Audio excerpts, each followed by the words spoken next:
reaction force is going to be applied to the whole upper arch. And it's not going to be clinically that significant in many cases, right? If you attach a tab to that anchorage base, that's going to be even better because there's going to be absolutely no reaction force to any tooth.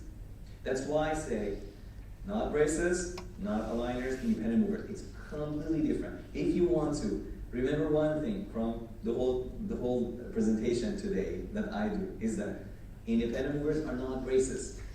What you see here, these are not lingual braces. They're completely different. The other thing is that, sometimes we say lingual braces are for adults, but you can do a lot of teenagers. The target, I would say, you can do a lot of teenagers with independent movers. For example, here we have a unilateral posterior crossbite, and we have a midline that is off because we have functional shift in this case. And you see 12 months later, the midline is on and the posterior crossbite is fixed. Again, I talked about expansion. Independent movers are very good at doing expansion. So we can fix the expansion. Here, in this case, actually, I give some cross elastics to this patient. If you pay attention, there is a button on the lower right 6. I gave elastics to this patient. This patient is a very sweet, nice patient, but did not wear elastics. But still, we could fix the crossbite for this patient very, very efficiently. This is another case. This patient, you see the smile has improved very significantly in only 4 months for this patient. This is another case. You see on the right side, the patient is class 1. On the left side, the patient is class 2. The upper midline is shifted to the right. So we decided to do just one premolar extraction for this patient. We don't want to talk about like treatment planning because each of us might have our own idea of how to treat the patient. But what I want to say that whatever your plan is, Brava as an independent mover will deliver. So here we decided to extract upper left 4 for this patient. This is the initial LATSA for this patient. This is the initial panel for this patient. And this is 3 months later. You see only in 3 months, you see that extraction space on the upper left side? That is like significantly closed in only 3 months. And all I did was approving the virtual treatment plan. My assistant put the brackets and Brava in. And this is the final result.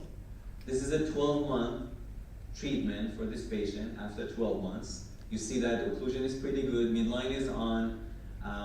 And actually one thing that I have noticed with independent movers is that when we have asymmetric extractions, what happens? In this case, when we do with traditional braces, and we have an extraction that is asymmetric, what happens to the arch form? It's gonna become skewed, and it's gonna collapse, right? For example, in this case, if I wanted to do traditional braces, I could easily collapse the upper left side. The arch would have been like this, right? So in order to prevent that, I would have put the arch wire that was in the other way skewed, right?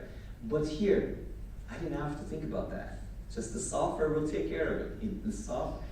In general, the arch form is gonna be taken care of with independent movers very, very efficiently. Not only expansion can happen very easily with independent movers, also it can keep the arch form very, very well. And also this is the final LATSF for this patient, and this is the final panel for this patient. Do you see the extraction space between upper left 3 and upper left 5? You see the roots moved bodily towards each other. Again, we discussed this. Independent movers are all about software and biomechanics.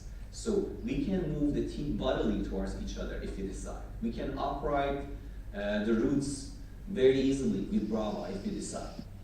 Because we don't have the limitations of aligners, compliance, We don't have biomechanical limitation of aligners. And also, with traditional braces, we have to change the wire. We have to do a lot of labor to really fix that. But with Brava, you just place the Brava, and that's it. You can control the roots very efficiently. Okay, so crowding. One of the cases that I suggest you start, is moderate crowding. Moderate crowding cases are very well to start. Again, you can treat the most complex cases with Brava, but maybe at the very beginning you cannot start too crazy, too difficult cases. And also at the very beginning, it's a little bit counterintuitive, but don't start too simple.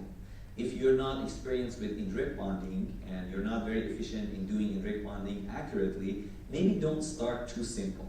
If the case is has 0.5 millimeter of crowding and you do a little bit of inaccuracy when you're bonding the brackets, you have a little bit of inaccuracy, that tooth will be crowded. For example, if you put the bracket 0.5 millimeter mesially, that tooth will end up 0.5 millimeter distal.